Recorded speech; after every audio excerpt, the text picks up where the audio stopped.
Welcome back. Chapter 3 of Charlotte's Web, Escape. The barn was very large. It was very old. It smelled of hay and it smelled of manure. It smelled of the perspiration of tired horses and the wonderful sweet breath of patient cows. It often had a sort of peaceful smell, as though nothing bad could happen ever again in the world. It smelled of grain and of harness dressing and of axle grease and of rubber boots and of new rope. And whenever the cat was given a fresh fish head to eat, the barn would smell of fish. But mostly it smelled of hay, for there was always hay in the great loft up overhead, and there was always hay being pitched down to the cows and the horses and the sheep. The barn was pleasantly warm in winter when the animals spent most of their time indoors, and it was pleasantly cool in summer when the big doors stood wide open to the breeze. The barn had stalls on the main floor for the work horses, tie-ups on the main floor for the cows, a sheepfold down below for the sheep, a pig pen down below for Wilbur, and it was full of all sorts of things that you find in barns. Ladders, grindstones, pitchforks, monkey wrenches, scythes, lawn mowers, snow shovels, axe handles, milk pails, water buckets, empty grain sacks, and rusty rat traps. It was the kind of barn that swallows like to build their nests in. It was the kind of barn that children like to play in. And the whole thing was owned by Fern's uncle, Mr. Homer L. Zuckerman. Wilbur's new home was in the lower part of the barn, directly underneath the cows. Mr. Zuckerman knew that a manure pile is a good place to keep a young pig. Pigs need warmth, and it was warm and comfortable down there in the barn cellar on the south side. Fern came almost every day to visit him. She found an old milking stool that had been discarded, and she placed the stool in the sheepfold next to Wilbur's pen. Here she sat quietly during the long afternoons, thinking and listening and watching Wilbur. The sheep soon got to know her and trust her. So did the geese, who lived with the sheep. All the animals trusted her. She was so quiet and friendly. Mr. Zuckerman did not allow her to take Wilbur out, and he did not allow her to get into the pig pen. But he told Fern that she could sit on the stool and watch Wilbur as long as she wanted to. It made her happy just to be near the pig, and it made Wilbur happy to know that she was sitting there right outside his pen. But he never had any fun. No walks, no rides, no swims. One afternoon in June, when Wilbur was almost 2 months old, he wandered out into his small yard outside the barn. Fern had not arrived for her usual visit. Wilbur stood in the sun, feeling lonely and bored. "There's never anything to do around here," he thought. He walked slowly to his food trough and sniffed to see if anything had been overlooked at lunch. He found a small strip of potato skin and ate it. His back itched, so he leaned against the fence and rubbed against the boards. When he tired of this, he walked indoors, climbed to the top of the manure pile, and sat down. He didn't feel like going to sleep. He didn't feel like digging. He was tired of standing still, tired of lying down. "I'm less than 2 months old, and I'm tired of living," he said. He walked out to the yard again. "When I'm out here," he said, "there's no place to go but in. But when I'm indoors, there's no place to go but out in the yard." "That's where you're wrong, my friend," said a voice. Wilbur looked through the fence and saw the goose standing there. "You don't have to stay in that dirty little yard," said the goose, who talked rather fast. "One of the boards is loose. Push on it, push on it, and come on out."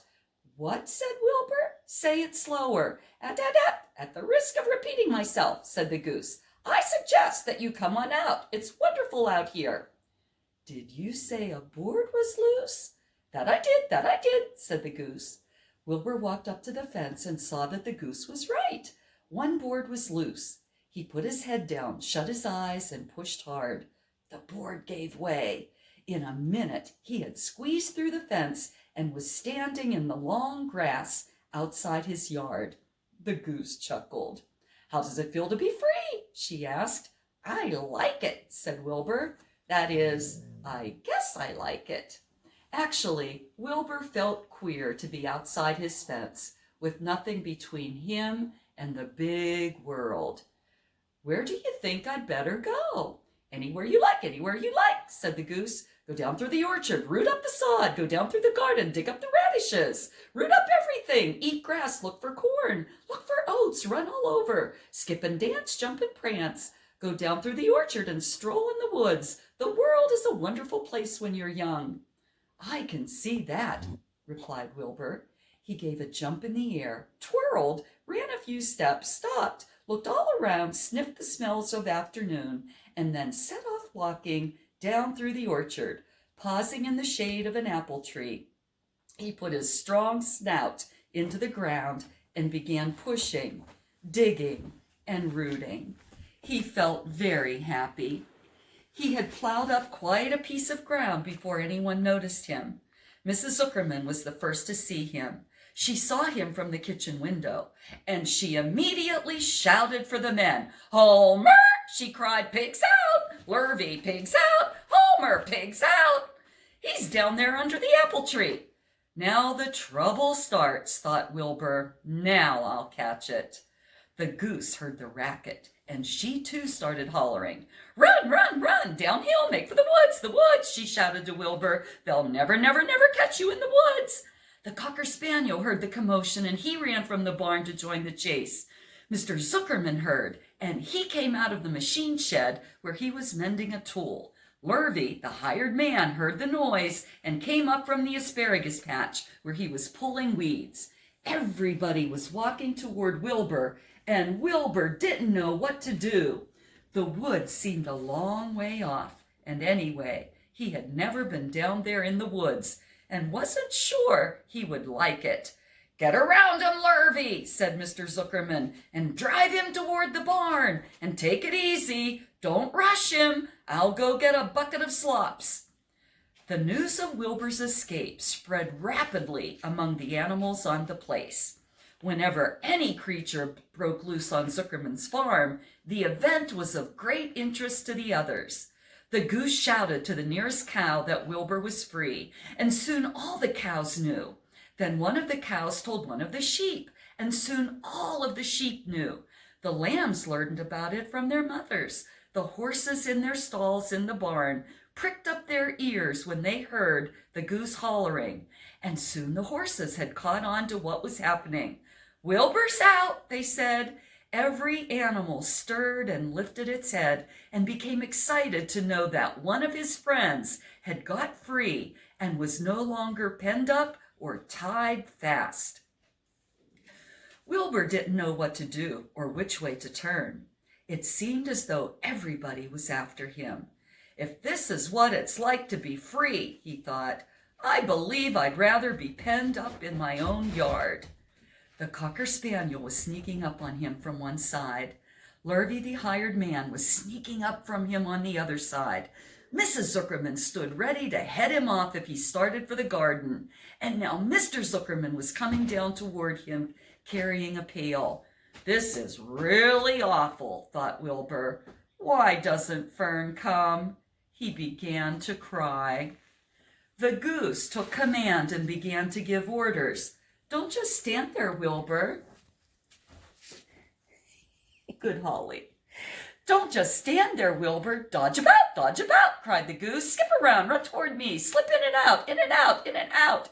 Make for the woods, twist and turn." The cocker spaniel sprang for Wilbur's hind leg. Wilbur jumped and ran. Lurvy reached out and grabbed. Mrs. Zuckerman screamed at Lurvy. The goose cheered for Wilbur. Wilbur dodged between Lurvy's legs. Lurvy missed Wilbur and grabbed the spaniel instead. Nicely done," cried the goose. Try it again. "Run downhill," suggested the cows. "Run toward me," yelled the gander. "Run uphill," cried the sheep. "Turn and twist," honked the goose. "Jump and dance," said the rooster. "Look out for Lurvy," called the cows. "Look out for Mr. Zuckerman," yelled the gander. "Watch out for the dog," replied the sheep. Listen to me, screamed the goose. Poor Wilbur was dazed and frightened by this hullabaloo. He didn't like being the center of all this fuss. He tried to follow the instructions his friends were giving him, but he couldn't run downhill and uphill at the same time.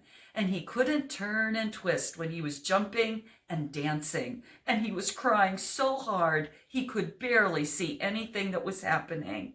After all, Wilbur was a very young pig, not much more than a baby, really. He wished Fern were there to take him in her arms and comfort him. When he looked up and saw Mr. Zuckerman standing quite close to him, holding a pail of warm slops, he felt relieved. He lifted his nose and sniffed. The smell was delicious. Warm milk, potato skins, wheat middlings, Kellogg's cornflakes, and a popover left from the Zuckerman's breakfast. "Come, pig," said Mr. Zuckerman, tapping the pail. "Come, pig." Wilbur took a step toward the pail. "No, no, no," said the goose. "It's the old pail trick, Wilbur. Don't fall for it. Don't fall for it. He's trying to lure you back into captivity. He's appealing to your stomach." Wilbur didn't care. The food smelled appetizing. He took another step toward the pail. "Pig, pig," said Mr. Zuckerman in a kind of voice, and began walking slowly toward the barnyard, looking all about him innocently, as if he didn't know that a little white pig was following along behind him. "You'll be sorry, called the goose. Wilbur didn't care. He kept walking toward the pail of slops. "You'll miss your freedom," honked the goose. "An hour of freedom is worth a barrel of slops." Wilbur didn't care. When Mr. Zuckerman reached the pig pen, he climbed over the fence and poured the slops into the trough. Then he pulled the loose board away from the fence so that there was a wide hole for Wilbur to walk through. Reconsider, cried the goose. Wilbur paid no attention. He stepped through the fence into his yard. He walked to the trough and took a long drink of slops, sucking in the milk hungrily and chewing the popover. It was good to be home again. While Wilbur ate, Lurvy fetched a hammer and some 8-penny nails and nailed the board in place. Then he and Mr. Zuckerman leaned lazily on the fence. Mr. Zuckerman scratched Wilbur's back with a stick. "He's quite a pig," said Lurvy. "Yes, he'll make a good pig," said Mr. Zuckerman. Wilbur heard the words of praise. He felt the warm milk inside his stomach. He felt the pleasant rubbing of the stick along his itchy back. He felt peaceful and happy and sleepy. This had been a tiring afternoon. It was still only about 4 o'clock, but Wilbur was ready for bed. "I'm really too young to go out into the world alone," he thought as he lay down. Chapter 3. The perspiration of tired horses and the wonderful sweet breath of patient cows. It often had a sort We'll do an outtake video.